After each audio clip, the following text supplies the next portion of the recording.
Untuk itu di akhir konferensi pers beliau beliau menyampaikan bahwa ya karena ijazah asli itu diperlihatkan saja. Itu.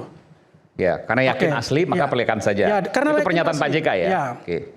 Itu maksud beliau sebagai senior, sebagai dengan saran yang bagus untuk menyudahi ini supaya clear, close. Abdul Haji Talauhu, Bung Ajis. Jadi siapa yang motong? Apakah kemudian itu yakin merupakan potongan sehingga ada hal yang gaduh lalu kemudian berujung pada pelaporan Anda setelah sebelumnya Pak JK dilaporkan? Bisa ceritakan, silakan. Oh, ini yang berkaitan dengan laporan Rismon sebelumnya. Oh, boleh. Anda mau cerita dari situ boleh. Ada kaitan itu? Iya, jadi gini, awalnya itu. Jadi ini kaitan ini ada kaitan dengan ijazah?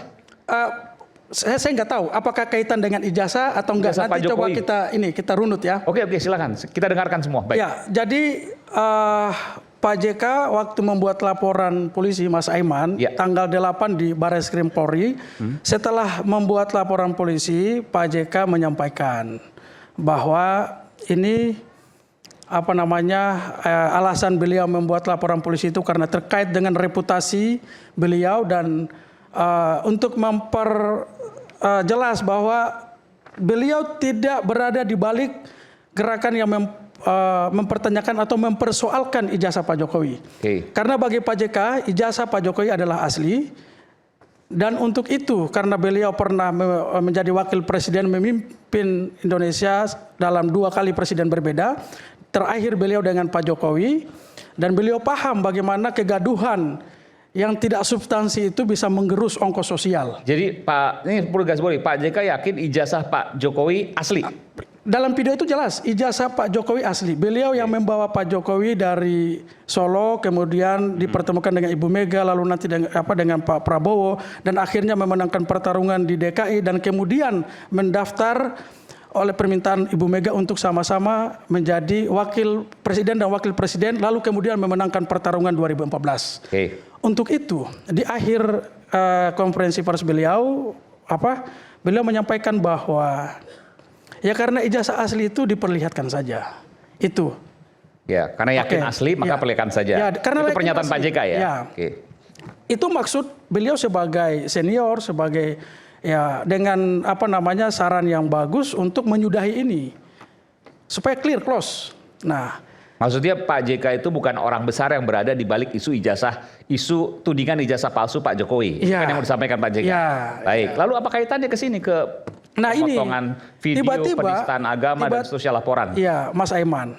Tiba-tiba ceramah Pak JK yang di UGM tanggal 5 Maret itu kemudian dipotong. Pertama kali yang kami temukan adalah di Cokro TV dengan narasumbernya Ade Armando, Bung Ade Armando. Di situ ada beberapa penggalan ceramah Pak JK itu kurang lebih sekitar 40 menit sekian. Lalu dipotong pada kalimat yang kurang lebih seperti ini.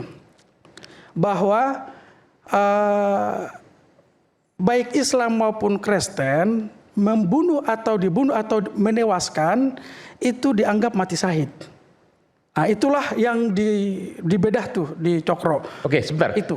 Sebelum saya udah punya videonya. Nanti kita dengarkan sama-sama supaya kita bisa mendengarkan apa yang kemudian disampaikan oleh Pak JK. Apakah ini bagian dari pemotongan dan kemudian juga akhirnya berujung pada laporan dan seterusnya. Kita akan coba tayangkan ya. Ada konflik karena ideologi. Seperti Madiun, komunis Madiun, karena ideologi. G30S itu ideologi.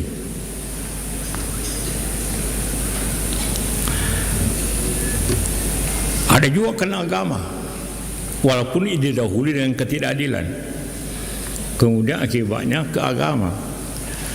Kayak Poso, Ambon, DITI.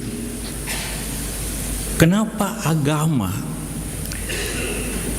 gampang jadikan alasan konflik? Kayak di Poso, Ambon, Karena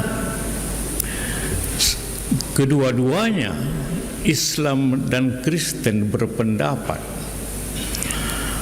mati atau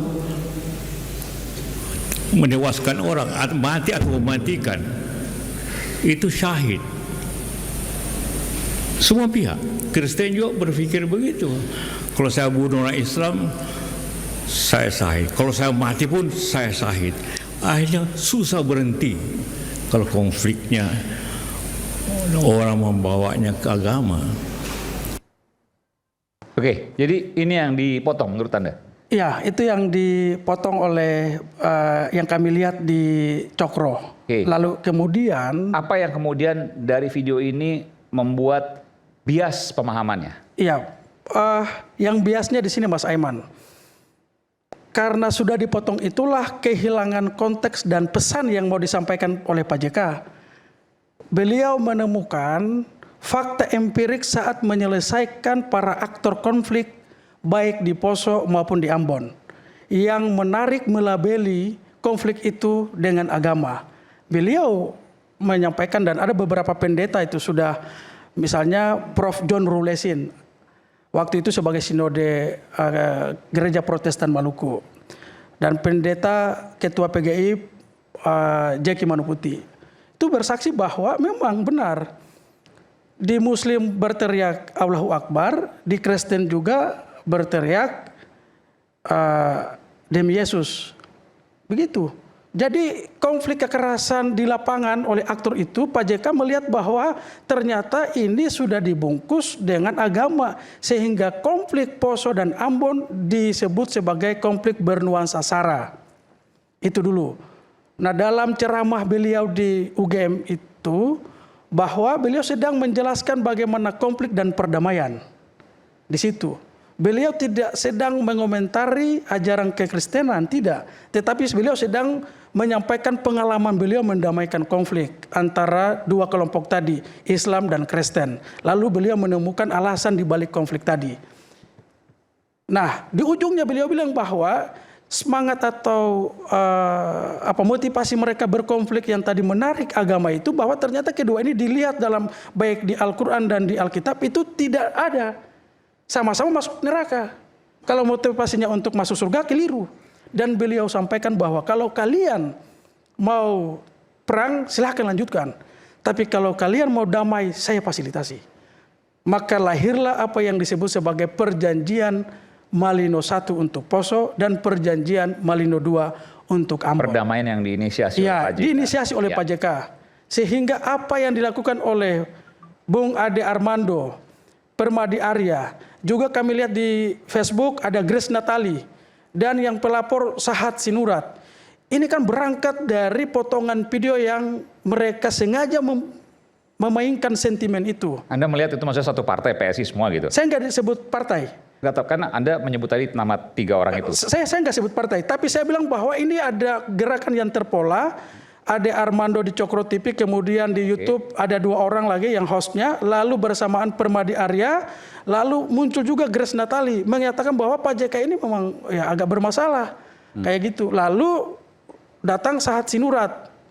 Ingat Mas Aiman, saya mau bilang begini, kalau kita lihat, kalau saya ini anak HMI Mas, jadi kita harus bisa membedah secara tuntas satu fakta peristiwa, apalagi selevel Ketua Umum Gamki ya. Saya hormat buat rekan-rekan Gamki yang hari ini menyatakan bahwa apa yang dilakukan oleh Pak JK itu tidak ada penistaan.